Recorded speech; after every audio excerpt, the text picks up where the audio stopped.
Bien, alguna vez te comenté, Gabriel, que estábamos o estamos estudiando un doctorado, ¿no? Ya, Daniela Bermeo es compañera mío y Edwin Wanga también. Así que en la Universidad de Investigación e Innovación de México, pues estamos siguiendo un doctorado en dirección de proyectos. Entonces nos ya, habían enviado una tarea y acudimos a ti, pues conociendo la calidad de persona y el profesionalismo que tienes al frente de los proyectos, pues para hacerte esta entrevista. Agradecerte en primer lugar por aceptar compartir con nosotros esta entrevista y luego pues por todo lo que puedas aportarnos a la tarea y al conocimiento que podemos adquirir y aprender de ti para nosotros, ¿no? Así que muchísimas gracias por tu presencia, Gabriel, y también pues a Daniela y Edwin, que son mis compas. Bueno, quiero presentarles en este caso a Gabriel haciendo una síntesis porque tiene un recorrido, em, una hoja de vida muy amplia, ¿no? Bueno, entonces quiero compartir con ustedes. El compañero se llama Gabriel Terán Puente, es licenciado en Psicología Educativa y desde el 2013 hasta agosto del 2022 ha sido coordinador de la Oficina de Proyectos y Desarrollo OPD de la Sociedad Salesiana en el Ecuador. Desde el 2022 y hasta la presente fecha es asesor independiente para organizaciones no gubernamentales y de la sociedad civil en proyectos de desarrollo humano integral que benefician a poblaciones en situación de vulnerabilidad. Ha cursado un diplomado presencial sobre desarrollo rural en regiones andinas en el Centro de Estudios Regionales Bartolomé de las Casas, Cusco, Perú, así como diplomados semipresenciales en investigación participativa para el desarrollo local en la Universidad Complutense de Madrid, también en gestión de organizaciones de desarrollo social no gubernamentales, ANUF-ONU. Por más de 35 años se ha desempeñado como especialista en gestión de proyectos para poblaciones en situación de pobreza y exclusión, así como para segmentos poblacionales en situación de vulnerabilidad y riesgo.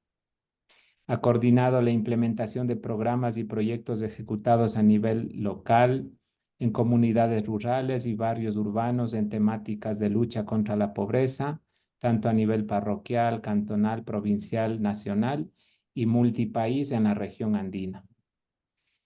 Con una formación y actualización en temas como especialista de gestión de proyectos BID, participación significativa de la niñez y adolescencia, enfoque de derechos en proyectos de desarrollo comunitaria centrados en la niñez.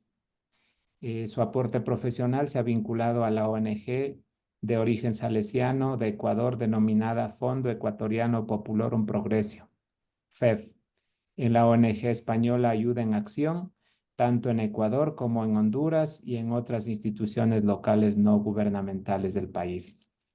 Así que muchísimas gracias, tienes una amplia experiencia y queremos pues en esta oportunidad que nos compartas, Gabriel, tus conocimientos. Bueno, a continuación pues doy paso también para que se presenten Daniela y Edwin. Dani, adelante. Hola, ¿cómo están? Buenas tardes. Mi nombre es Daniela Bermeo, soy acá del Oriente, de Morona, Santiago. Y como mencionó el compañero Jaime, estoy también cursando un doctorado en lo que es dirección de proyectos. Entonces, le agradezco mucho a usted, Gabriel, por darnos este espacio para compartir un poco de sus conocimientos. Gracias. Gracias, Daniela. Edwin, por favor. ¿Cómo están, compañeros? Muy buenas tardes, estimado doctor, muy buenas tardes. Mi nombre, como le mencioné el compañero, mi nombre es Edwin Rogelio Huanga Casco. Bueno, vengo desempeñándome en la universidad como docente y algunos años. He cruzado algunas maestrías y por esta ocasión he decidido por reforzar con el doctorado en proyectos y somos compañeros con Dani. Muchas gracias. Perfecto. Entonces, Daniela pues nos va a ayudar con unas dos preguntas que se ha planteado para esta tarea, para este encuentro y también pues para que nos compartas tus respuestas. Claro, unas dos preguntitas para que nos ayude, por favor. La primera sería, ¿cuáles han sido los éxitos reales alcanzados como líder experto en la gestión de proyectos y uso de metodologías? Ya. Bueno, primero que nada, más bien agradecerles a ustedes y a Jaimito por haberme tomado en cuenta. Un gusto para mí compartir, ¿no? Porque sí, es compartir un poco un recorrido de vida, de aprendizajes. Y en eso creo que es importante siempre el compartir, ¿no? Estoy justo en una etapa de que estoy jubilado, pero estoy como consultor. Y entonces creo que es muy interesante el poder ir compartiendo, lo estoy haciendo ahora permanentemente. Sí, agradecerles y bueno, quizás no sea la primera y última vez que nos veamos, sino si hay, me imagino, un proceso largo en su doctorado, estoy con toda la buena voluntad y la predisposición a apoyar en lo que sea. Ya, respecto a la pregunta concretamente, creo que hay que hacer algunas premisas, decir previamente, ¿no es cierto? Entonces, los proyectos definitivamente tienen que insertarse dentro de lo que es el concepto de la planificación. Entonces, sabemos que hay una escala, ¿no es cierto? Plan, programa, proyecto. Entonces, ningún proyecto puede ser concebido ni visto fuera de lo que es la planificación estratégica, ¿no es cierto? En sus diferentes niveles. Si hablamos de un país, un plan nacional, un programa específico, unos programas que conforman ese plan nacional y unos proyectos que conforman esos programas, ¿no? Creo que en ese esquema entonces de planificación, para mí, uno de los elementos centrales que me han permitido decir que han sido un éxito los proyectos que se han llevado, es una premisa también, primera es el protagonismo de la gente, ¿sí? O sea, hay incluso entre algunos de los que nos hemos conocido, que hacemos proyectos, decimos, no estamos de acuerdo con los proyectos 4x4, ¿no? O sea, 4 personas haciendo en 4 paredes los proyectos. O sea, no pueden ser proyectos hechos en oficina, tienen que ser hechos con el protagonismo de la gente, es decir, de principio a fin que exista esa expresión de su situación, su voluntad, lo que se conoce desde hace varios años como ese empoderamiento, ¿no es cierto? Entonces creo que ahí es muy diferente que sea la institución o el gestor de proyectos quién está al frente, quién se siente el dueño del proyecto y el hacedor del proyecto, sino que tenemos que entregar desde el principio conceptualmente y prácticamente el protagonismo a los pobladores que son los destinatarios del proyecto. Desde esa visión estratégica, ¿no es cierto?, en que se inserta un proyecto, creo que una de las cosas que hay que mencionar también y de cara a esta participación de los destinatarios es la metodología del marco lógico, que es la más usada, ¿no es cierto?, a nivel de las diferentes instituciones de cooperación internacional, instituciones gubernamentales, etcétera. Una metodología que ya tiene muchos años, más de 3 o 4 décadas que está, ¿no es cierto? Y que va cambiando ciertos nombres, pero es la metodología base, creo yo. ¿Cuál es el primer paso en esa metodología? Es ver el territorio en toda su dimensión, ¿no es cierto? Análisis de involucrados. Entonces ahí creo que es muy importante justamente ese protagonismo de la gente. Luego está el paso de definir los problemas. Entonces creo que también una premisa para el éxito en los proyectos que yo he tenido es definitivamente el poder ver la realidad de ese territorio en su integralidad.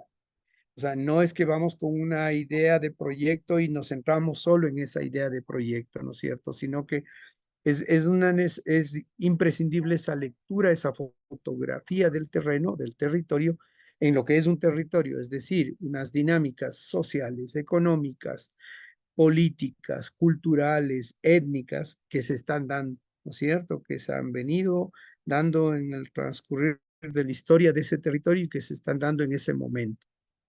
El tener esa posibilidad de ese análisis va a permitir tener los problemas con la mejor lectura con ese protagonismo y expresión de los destinatarios y los pobladores de ese territorio.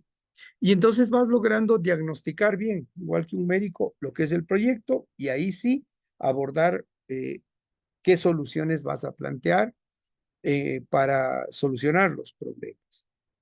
Ya hablando algo concreto, un éxito que he tenido yo creo son esos proyectos que se han ido dando en estos 40 años que he trabajado en proyectos de desarrollo, es el hecho de que son proyectos, aquellos proyectos que cambian la vida en una forma más radical de los pobladores, ¿no es cierto?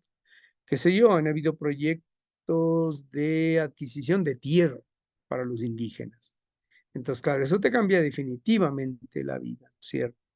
Adquisición e instalación, uso, gestión del agua, cuando es bien hecha también, ¿no es cierto? Con todos los parámetros de control social, de todo lo que sería el manejo técnico de esa gestión del agua, también cambia la vida de una familia, de una comunidad.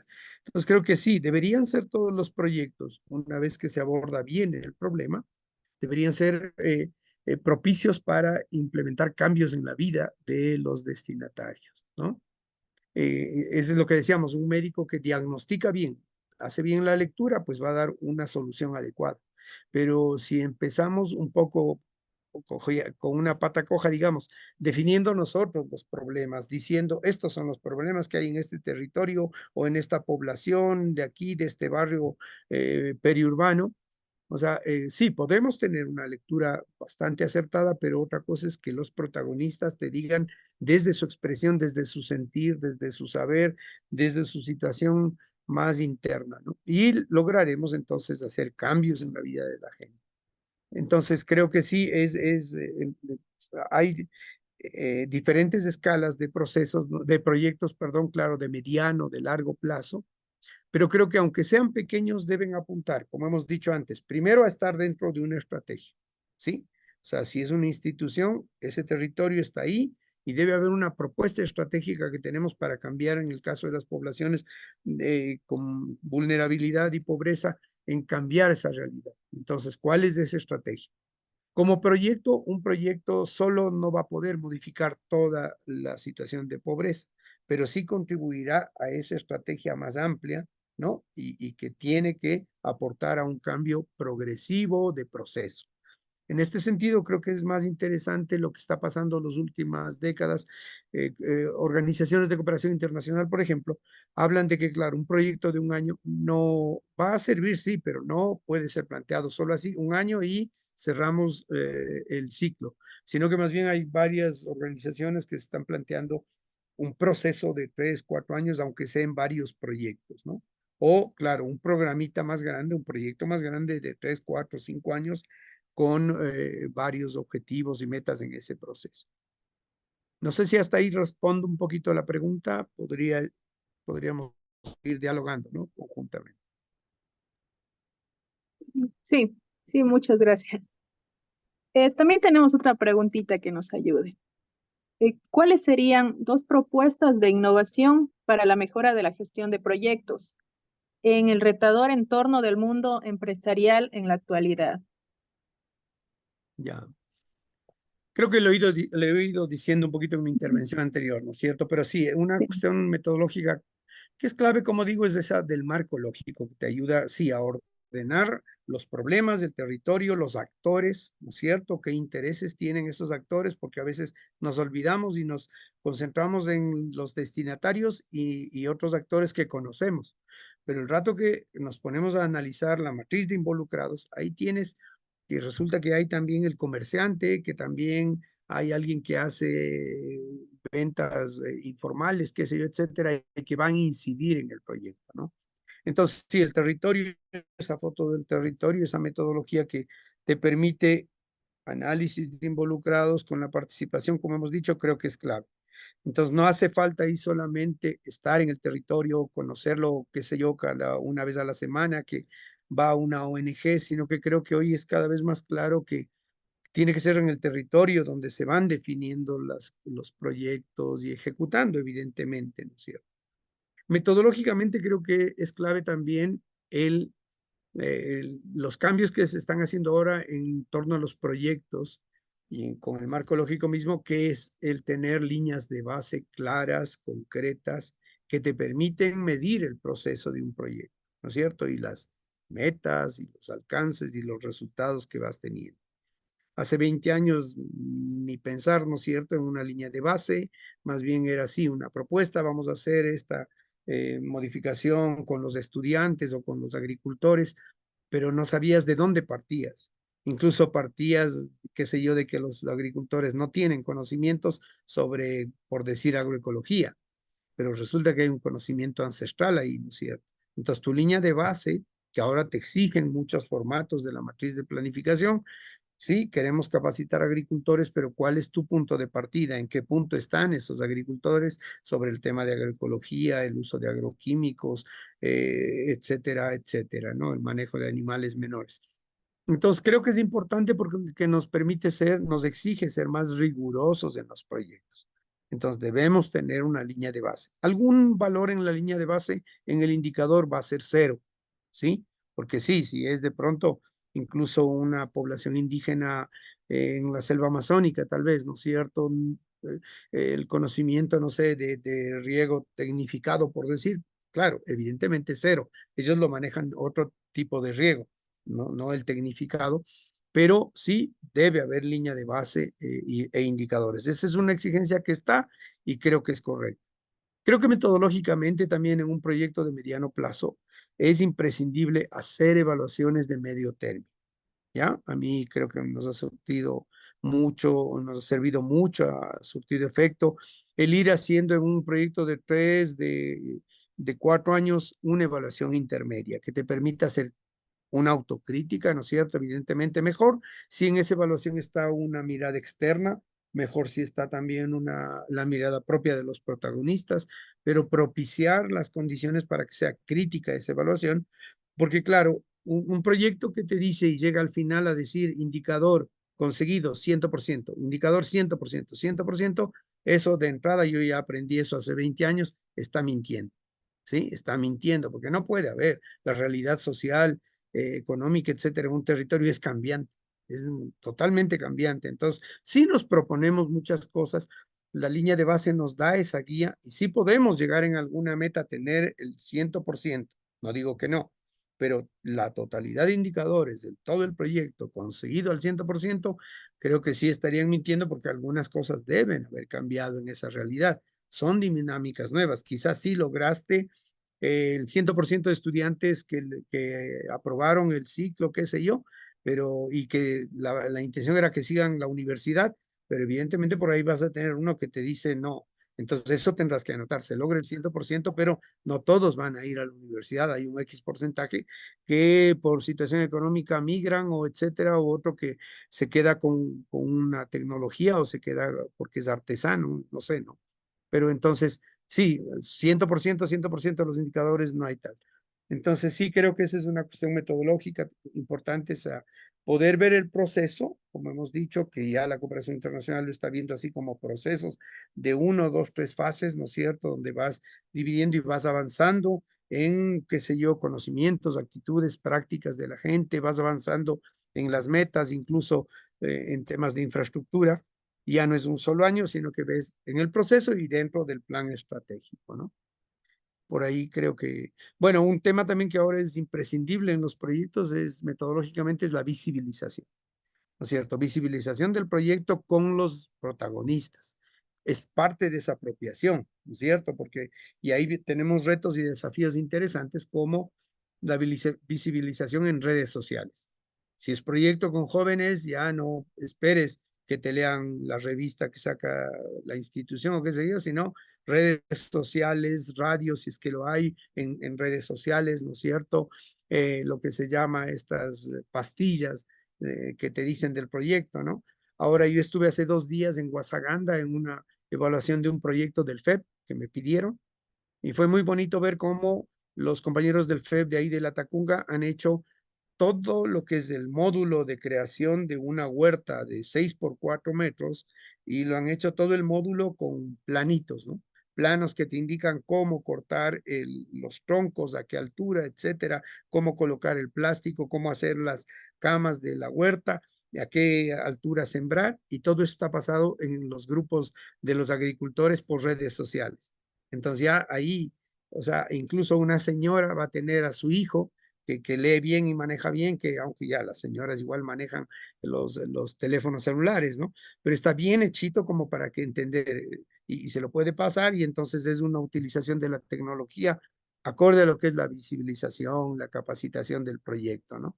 Igual ahí vas poniendo los logros, ¿no? Si es que vas ya construyendo y teniendo ya las huertas en proceso, vas poniendo, y me decían incluso, algunos no quieren quedarse atrás, y ya ven que el vecino ya está, hasta lo ven no solo físicamente, sino en la red, porque es el grupo, ¿no? Son grupos de trabajo, entonces van viendo en las redes sociales cómo están montando la huerta, entonces están motivándose más, ¿no?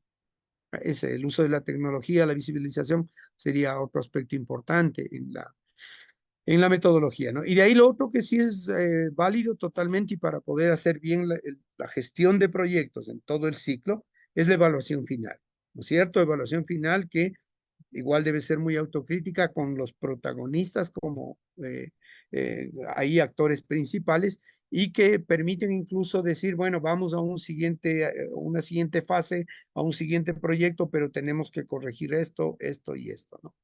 En todo, el tema de participación es fundamental, porque ellos son los que sienten, los que ven y pueden ir definiendo, ¿no? Los protagonistas. Pero sí, esa evaluación final con la cooperación internacional e internamente con los actores es clave para analizar lo que hemos hecho en el proceso.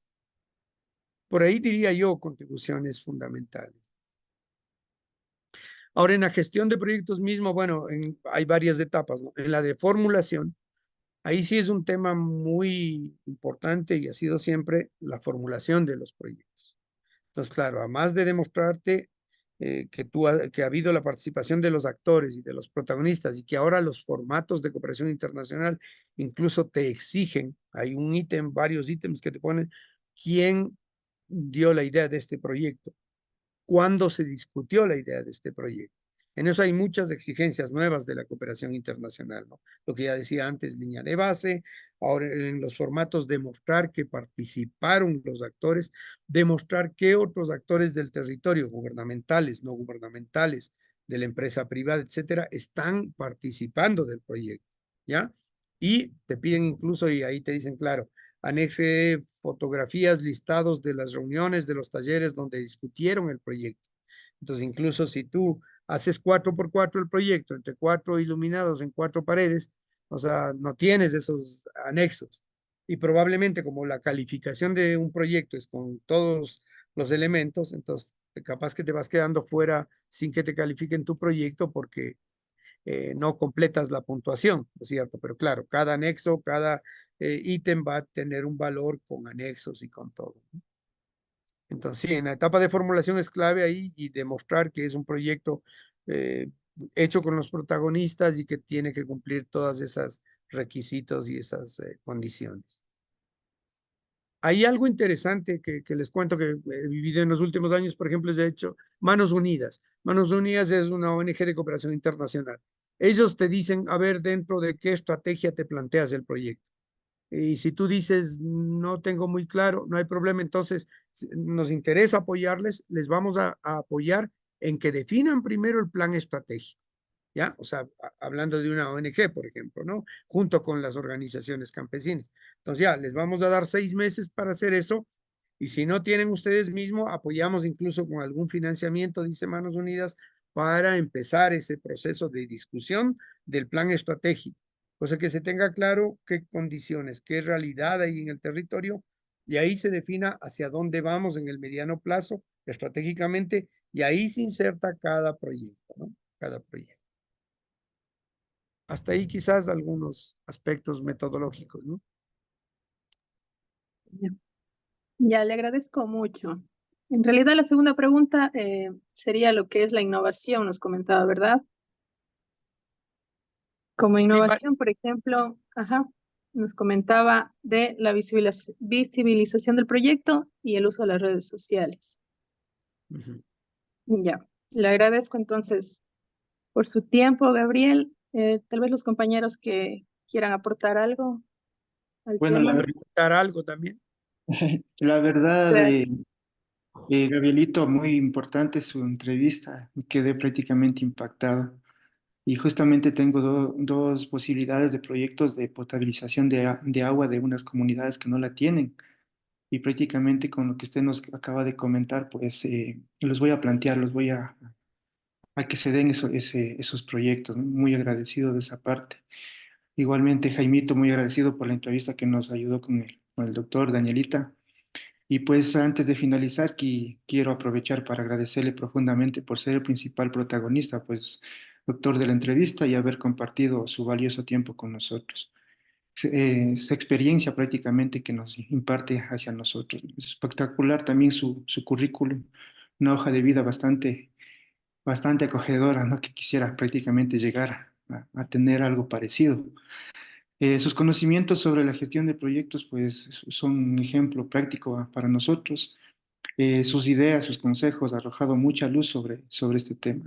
Estamos bien claros sobre la idea que teníamos prácticamente. Estoy seguro de que vamos a mejorar nuestros propios proyectos.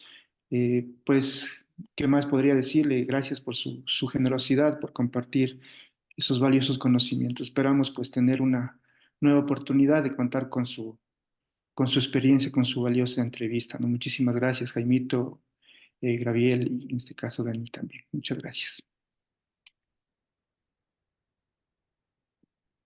No, no se le oye, padre Jaimito, el audio. No.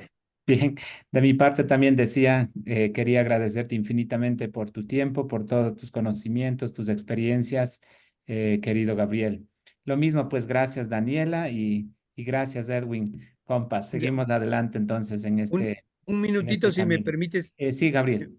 un minuto, un comentario último que creo que es importante. En esa visión de integralidad, hay algo, por ejemplo, ya que topó Edwin el tema de un proyecto de agua potable. O sea, hay una cosa muy importante que está desde los ODS ahora, ¿cierto? De los Objetivos de Desarrollo Sostenible mundialmente, el tema de ejes transversales, ¿cierto? O sea, se quiere ver proyectos que sean desde una visión integral y donde hay ejes transversales como son el de género, el de ciudadanía, lo ambiental, el ejercicio ciudadano, ¿no es cierto? El ejercicio de derechos, ¿no? Entonces, les anticipo esto, o sea, ahorita nadie va a financiarte solo el proyecto, bueno, no nadie, sí hay alguna que te puede financiar el sistema de agua potable, pero quieren verlo desde un enfoque más integral, ¿cierto? O sea, agua potable sí, pero a ver, ¿dónde está el eje ambiental? Porque hay que preservar las fuentes ahora. Entonces tiene que haber el eje ambiental. ¿Dónde está el ejercicio de derechos de la gente en su derecho al agua? ¿Cierto? El derecho humano al agua. Entonces ahí tienes que ver, claro, junta de agua potable, gestión del agua, cómo está organizada, y ahí vamos haciendo las cosas integralmente, ¿no? Lo ambiental, el ejercicio de derechos, el ejercicio, el tema de género, ahorita es clarísimo que las entidades de cooperación te van a exigir que en la junta de agua estén hombres y mujeres por paridad. Y también incluso en las normativas nuestras ya está ese tema. Entonces, claro, ya no es solo cuestión de decir, no, sí está la compañera, sí, tenemos una compañera que es secretaria. No, no, no. Se quiere una paridad y se quiere incluso mujeres dirigiendo la Junta de Agua. Claro, para eso tu proyecto debe hacer una capacitación a esas mujeres en normativas, en gestión del agua, etcétera, etcétera. Entonces, para decir que nadie nos financia ahora solo cosas de infraestructura, así solitas, sino con esta visión integral, ¿sí? Con estos ejes transversales. Me decían el otro día justo del LNS, Irene, que conversábamos un poco el tema de queremos que nos financien un poco, que nos ayuden un proyecto para difundir las propuestas digitales de educación. Entonces decía, no, nadie te va a financiar así nomás. Enfócale desde una formación de educación más integral a los adolescentes, educación más integral a los niños, donde metes el eje de derechos, donde metes el eje de formar líderes, y ahí entra, claro, también el aporte de los instrumentos digitales, digamos, de financiar los libros digitales y todo, ¿no? Pero entonces esta visión integral de los proyectos y con estos ejes transversales. Solamente eso, ¿ya? Y más bien agradecerles por sus palabras. Yo me siento, gracias a Dios, muy, muy contento de lo que estoy haciendo, compartiendo mucho mi experiencia y Jaimito y Edwin y Daniela con gusto para cualquier momento que quieran consultar consultar o ver un proyecto, estamos a las órdenes. Qué genial, muchísimas gracias, muy amable. Gracias, Gabriel. A ustedes, Gracias. ¿no?